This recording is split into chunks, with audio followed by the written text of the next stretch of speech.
มื้อนี้จะเป็นมื้อที่พาเที่ยวเลาะทัวร์สวรรณเขตกัน ตอนนี้เราก็มาที่ห้านอาหารมาเป็นห้านคาเฟ่นั่นเอง แล้วก็พวกเขามานั่งเล่นอยู่นี่เนาะ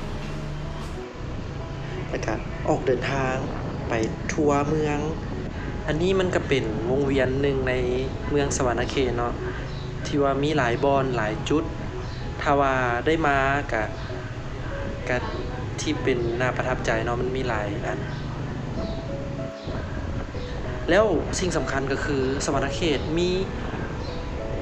สวรรค์ไอเต็กนำข่อยกะอยากลองเข้าไปอยู่แต่ว่าบ่ทันได้เข้าไปเทื่อซ้ำอันนี้ก็เป็นสวนไดโนเสาร์เฮ้ยบ่แม่น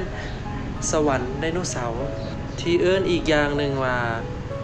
สวรรค์แรงไดโนเสาร์นั่นเองล่ะพวกเราก็เดินทางไปต่อเนาะเพื่อที่จะไปพระธาตุอิงหังกันแล้วก็เจอหลายสิ่งหลายอย่างมีธรรมชาติแล้วก็มีกกไม้งามๆอยู่เรียบแคมทางนะเด็กพวกเราก็มาฮอดหอม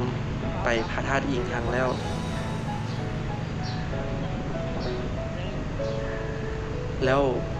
วิวมันคล้ายๆคือพระธาตุหลวงเลยแบบ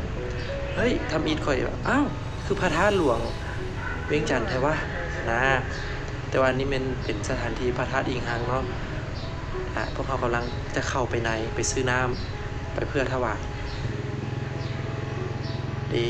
ซื้อน้ำไปแล้วแล้วก็กำลังขี่เข้าไปถวายเนาะบึ้นๆไปแหละ ใกล้จะฮอดแล้วใกล้จะฮอดแล้วแล้วก็มาปล่อยนกเนาะ โดย อ้ายเพิ่นว่าอ้ายที่พามาแม่นเพิ่นว่าอยากปล่อยนกซะเด้เขาก็ถ่ายไปน้ำซะ